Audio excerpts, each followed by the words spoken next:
Well, next, we get to have the opportunity to listen to the United States Transportation Command Commander, General Darren McDew.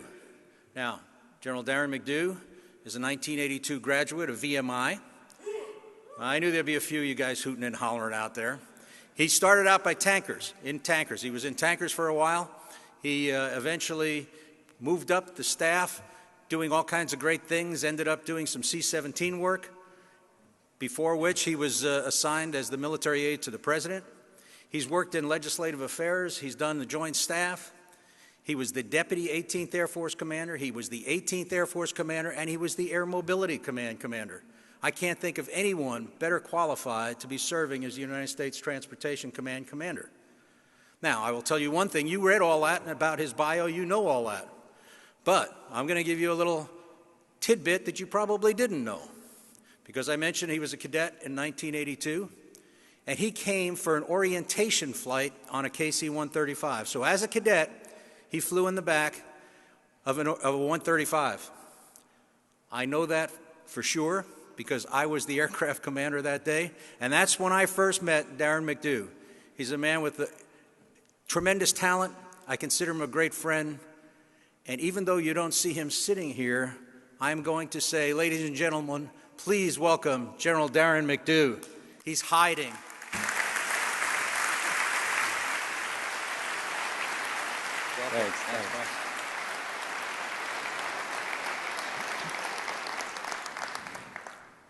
Thanks. Thank you very much. I was a little concerned because you guys gave all the applause to General Light this last time.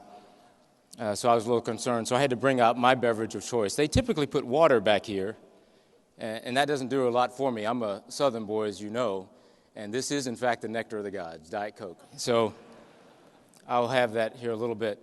Good afternoon. I do appreciate that welcome, and I did meet General Major, I think, Art Light. What he didn't tell you was his co-pilot that day was a guy by the name of Tom Caperton.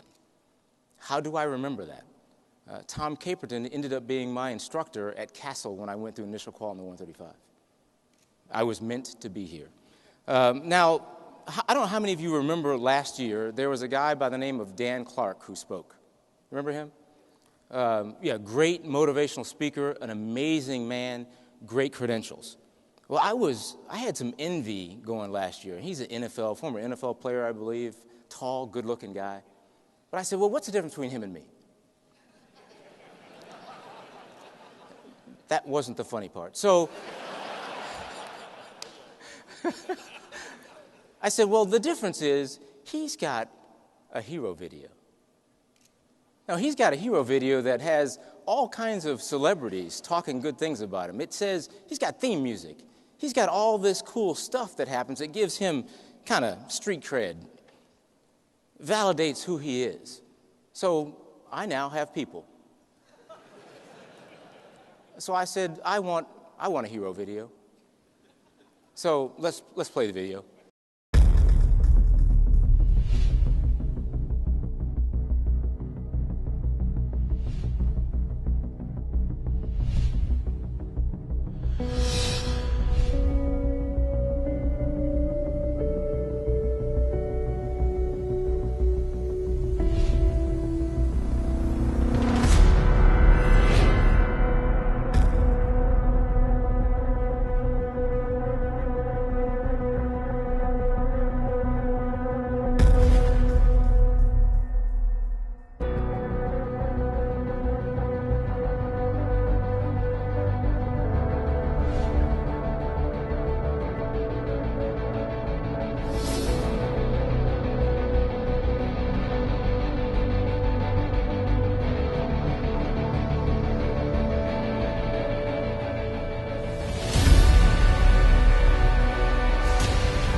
Now,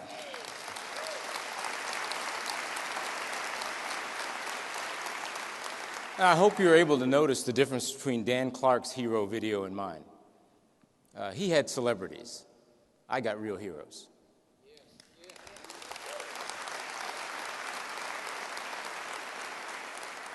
And I get the opportunity to play that. Now, that's our first variation on it, and we're gonna work on that a little bit more, but I'm gonna use that everywhere I go as my hero video, and I get a chance to brag about the heroes in this enterprise. And I'm extremely proud of you, and I'm honored to be here in front of you again, especially as a fired commander of Air Mobility Command. So, good afternoon. This is, in fact, a reunion. I called it that last year, and it's the same again. Getting a chance to reacquaint yourself with old friends and old-timers, and I'm not just looking at Dewey. There's a lot of really old people here. And I've been to a lot of conventions, and I will tell you, this is up here for one reason.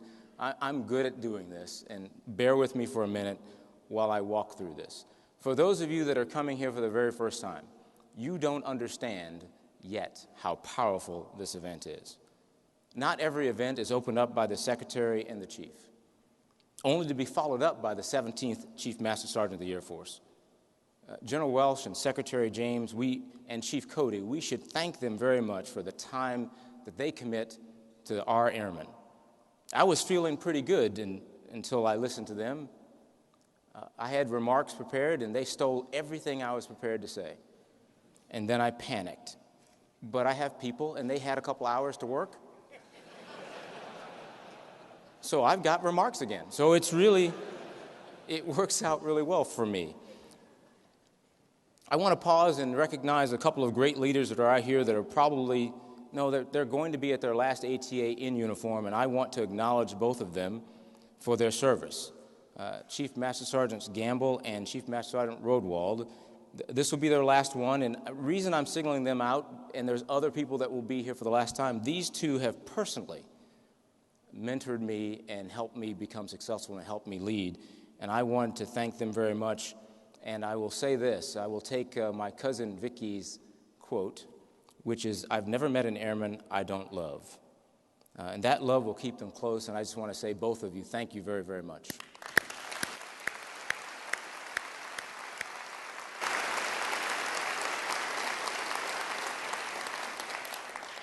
General Light and ATA, again, I thought last year was exceptional, and it was. This is even better. I don't know how you keep pulling it off, but I'm glad you do. Thank you and your entire team and Air Mobility Command for doing this. General Everhart, I'm proud of you, man.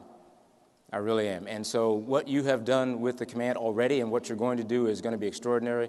And when you have a rough day and on your toughest hour, remember, you're better than the guy you replaced. It's an intimidating lineup that typically sits down here in the front row, and I need to acknowledge them, and I'm inspired by the folks that came before us, and you should too. If you've not taken the time to bug the crap out of the folks sitting down here in front, please do it. They want you to. They have lots to share, and they're actually nice people. So please take that opportunity. And I've seen people like General Cassidy. I believe General Fogelman is here somewhere. McNabb, Light, Johns. That's, as the chief said, that's royalty in this command. And I thank them for continually being here for us and with us. It becomes the magnitude of this forum. And I know a few minutes ago we acknowledged another gentleman on the front row, and we didn't acknowledge his bride, but I'm going to do it again because I think it's important. And I'm going to say it this way. He's an American hero, a living example of the Air Force's core values, a reminder of the significance of what we do for our nation and what we should aspire to be. And one more time, ladies and gentlemen, Medal of Honor recipient, Colonel Joe M. Jackson.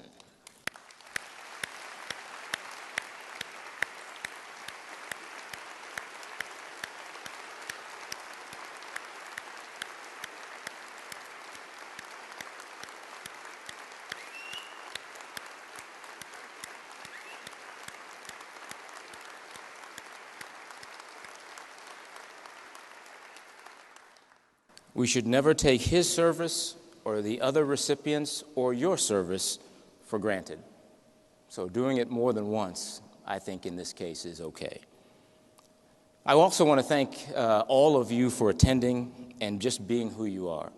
And let me get on to another component. So I've been talking about this new phrase, our fourth component. You saw it in my hero video, and that's our commercial partners.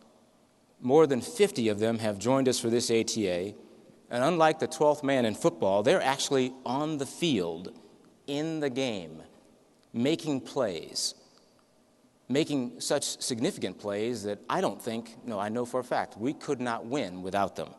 And I want to thank our commercial partners, and we'll talk a little bit more about them and let you know how truly special I believe they are, and I want to consider them my fourth component. Got to work on the words, it'll scare some of them, but it's important to me.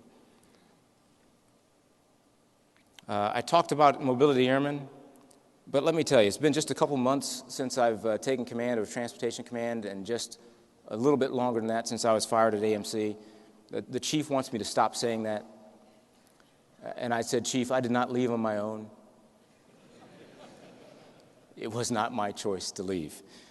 But this is an amazing organization that has a long history, and I'm just grateful to still be a part of it. Let me tell you what I have seen as the Transportation Command commander. I'm the only combatant commander that gets thanked by the others. And I get thanked because of what you do. They are extremely grateful for what you do. They don't understand it, but they trust it.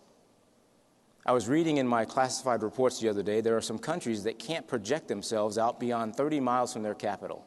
We can project power any place we want, and that's because of you. Any place, any time. You do it without fanfare, without fail, and without accolades.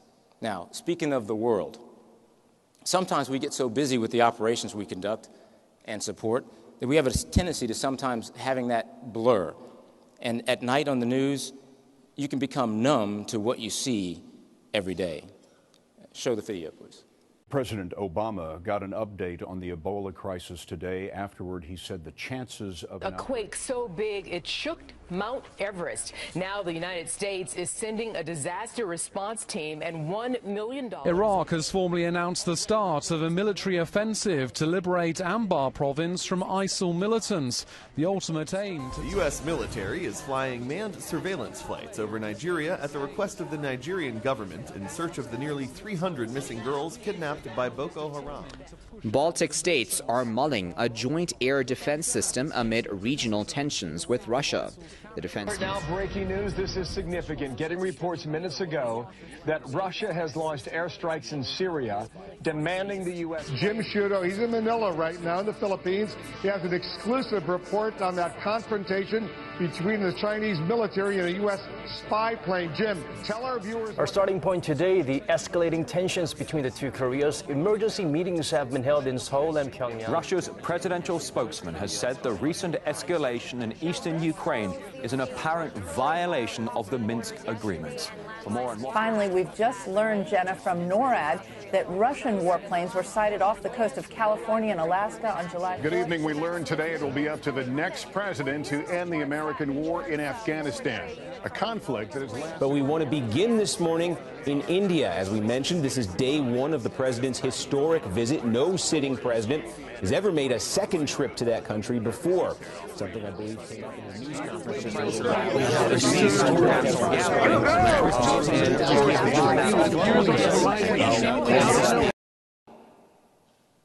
Wow.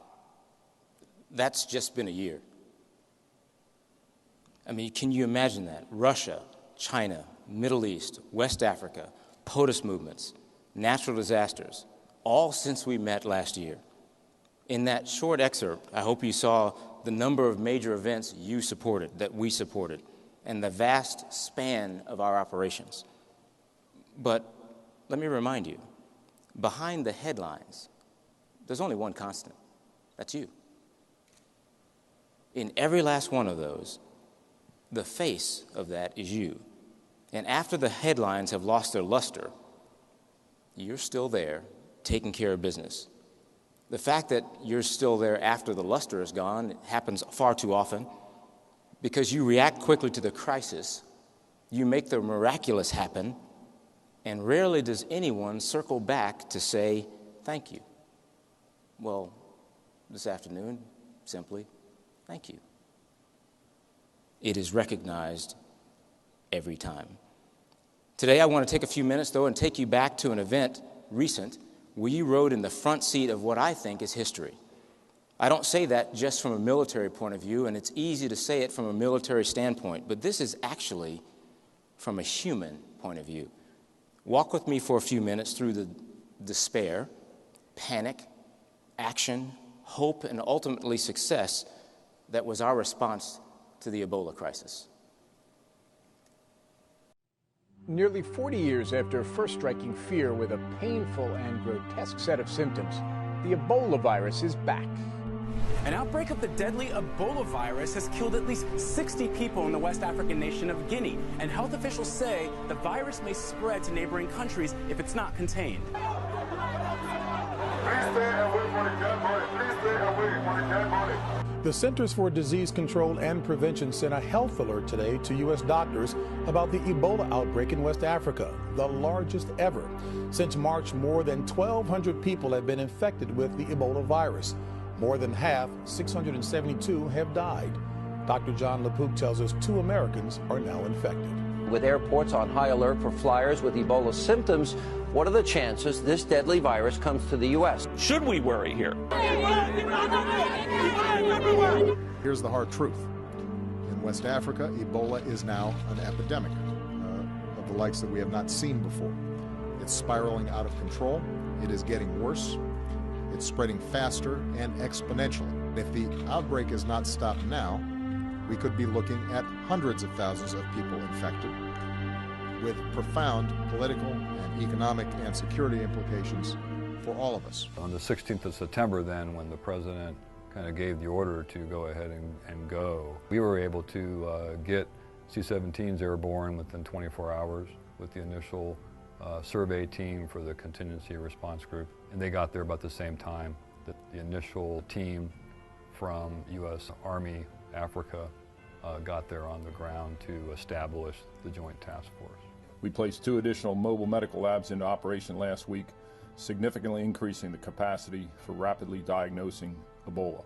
We are also establishing a facility capable of training healthcare support workers, enabling healthcare workers to safely provide direct medical care to patients. The State Department came to us and asked us to start looking at the ability to transport patients that were contaminated.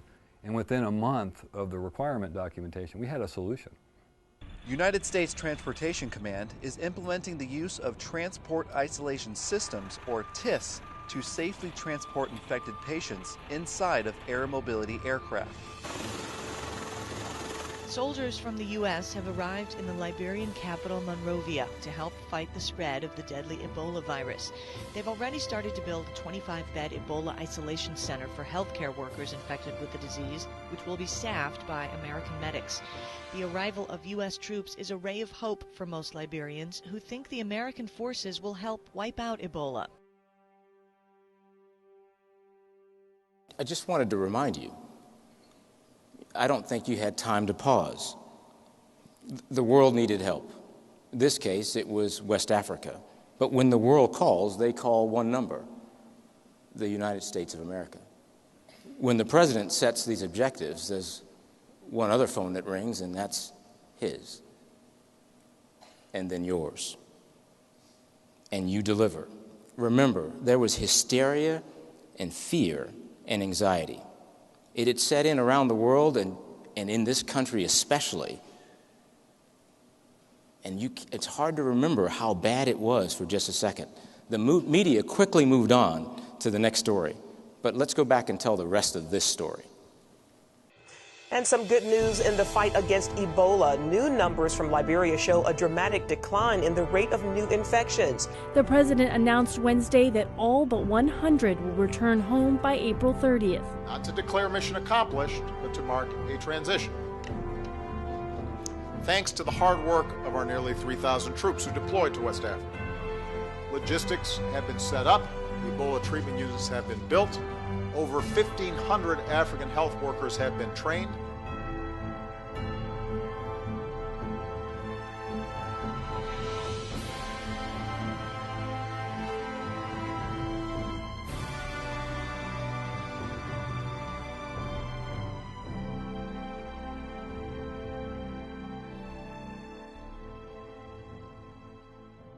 There are people in this world that worry about what's their legacy going to be. Well, you impacted millions that you'll never see or possibly meet, such as the human beings attached to the hands that were on that blue wall if you missed it during the video. There was a statement on that blue wall that I had a hard time catching the first time I saw the video, so let me read it to you. It said simply, "Today I am healed. Tomorrow I return to heal another." That's pretty powerful. That's not military. That's human being to human being interaction. That's an amazing legacy. Your actions replaced despair, replaced panic, fear, and hysteria with hope and success, and for many, many families, a future. You made it look easy, but it wasn't. Many of you came home and weren't warmly received in your communities. We had gotten so hysteric that we were firing people who had just been to Africa, let alone been exposed. We had in-system selects that redirected many of you into the fight. We had leaves canceled. We had people subjected to 21-day monitoring. It was not easy, but it was worth it. There is a personal sacrifice story I want to share with you, though. It's this one. So there was an aircraft commander from Charleston who, during his 21-day monitoring period, decided to do the right thing when he got a low-grade fever. He called his flight doc. His flight doc then did the right thing and called the Center for Disease Control. What happened next was that scene outside his door that looked like a scene out of the movie Outbreak. Anybody besides me remember that movie, Outbreak?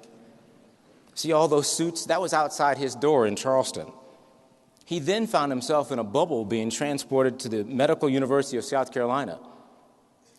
He endured all that, and his family endured all that, but what makes me smile a bit is the picture to the left over there, you see with the guy with the green tape on his back? That's a selfie. So the enduring truth, there's never a bad time for a good selfie. Through all that, he took time to take a selfie. Next slide. I now want to congratulate and thank our fourth component. There are lots of commercial partners that help us a lot of times, and over the last 15 years, 90% of our passenger capability has been in the commercial industry, 40% of our cargo. But this one was, I think, more special. Crowley and Omni International came to help us when not many people would or could. Crowley leveraged their existing relationships to get ground logistics through Liberia and Senegal. Omni returned our service members, you can see there, when we had a hard time getting people to, one, take the flights, two, let us land in places, and they used their leverage to help that. And others were opting to keep their distance from this operation, and they came to us. So I want to stop for a second, and not just our commercial partners, but if you're in this room, you turn the lights up for a second, and you participated in this operation in any way, if you were a planner, a CRW person, air crew, maintenance, commercial, please stand. Please.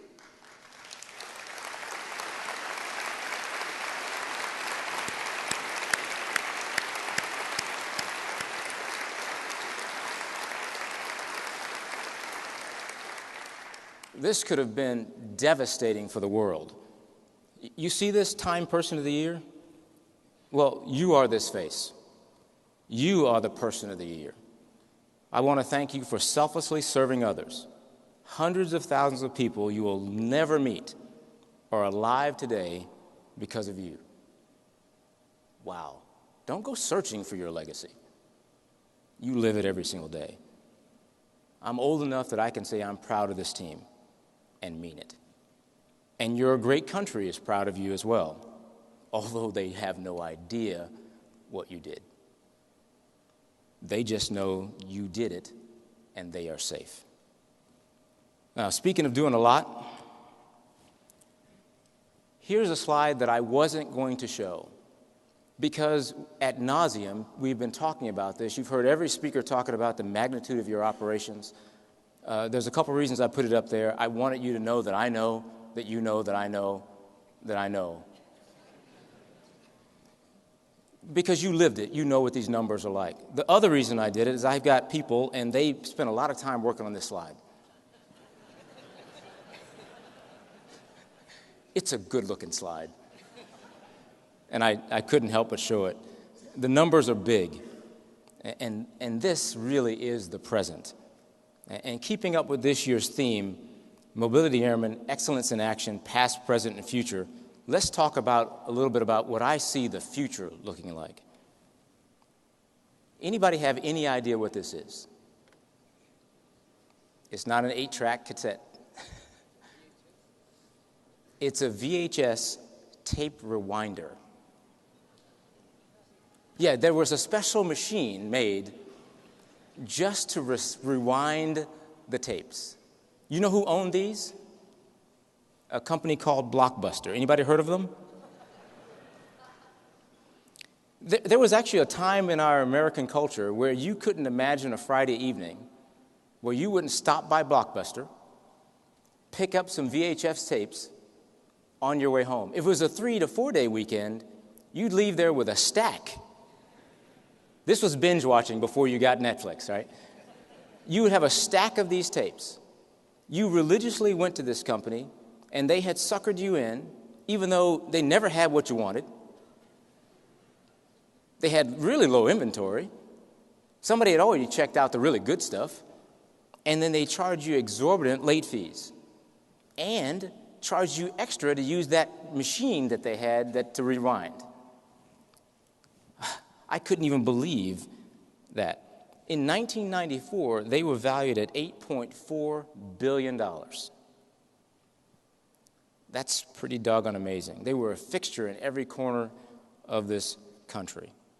In the past decade, this has been the picture in towns across America.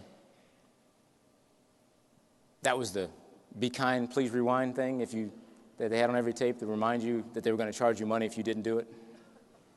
They had made actually over $500 million in profit on late fees and rewind fees.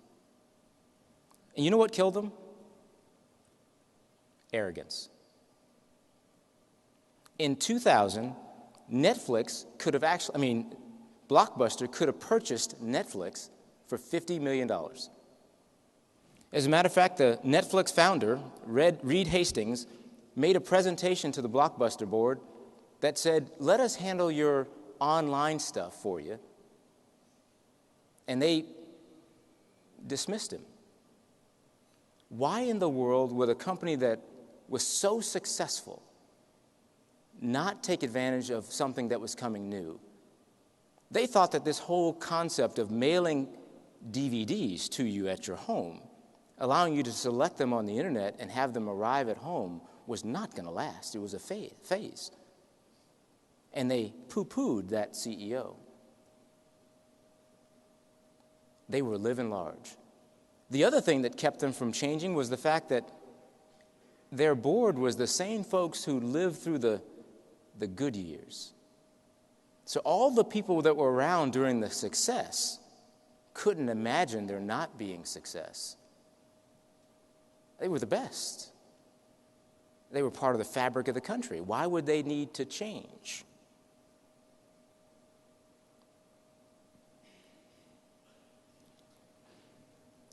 Please be kind, rewind. Disgruntled customers. Reed Hastings went out and tried this thing called streaming. And the rest is history. Reed Hastings' company, Netflix, had to get past mailing DVDs and get into streaming. And they were willing to go there. Blockbuster couldn't get past Redbox and Netflix themselves. They missed a trend. They thought it was just a fad. And they continued to charge that extra $1 for rewinding and torquing me off. We are an outstanding organization. Some might say great.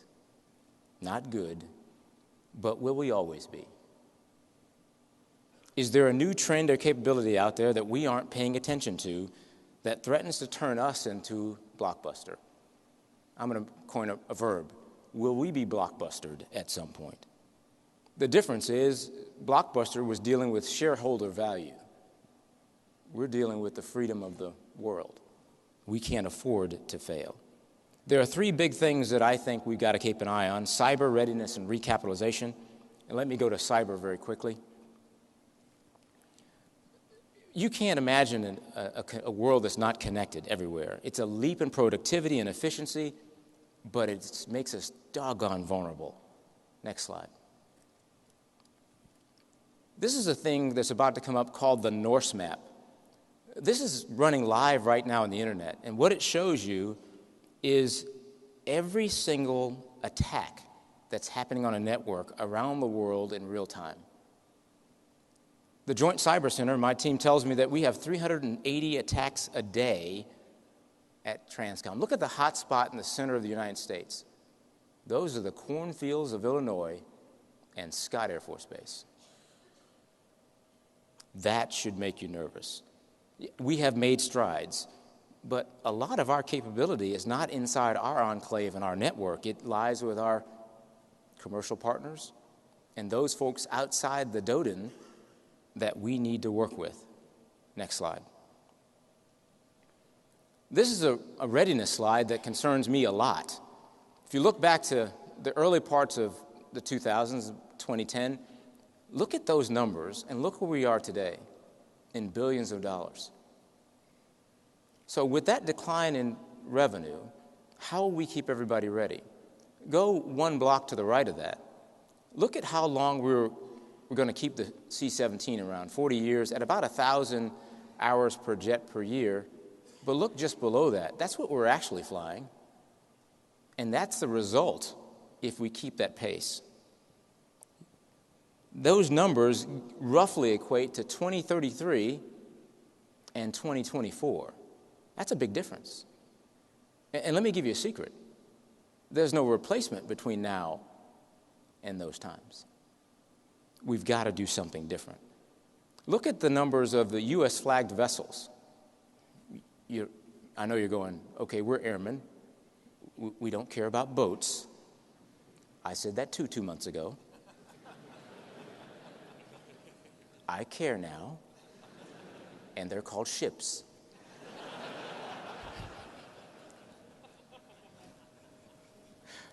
I also care about mariners more than I ever thought I would.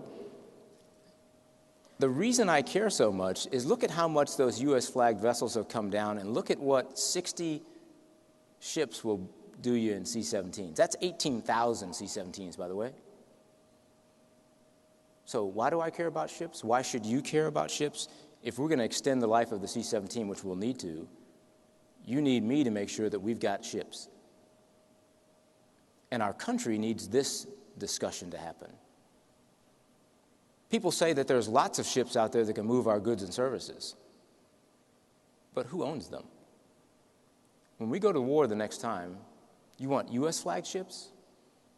Or do you want Russian flagged ships? Chinese flagged ships?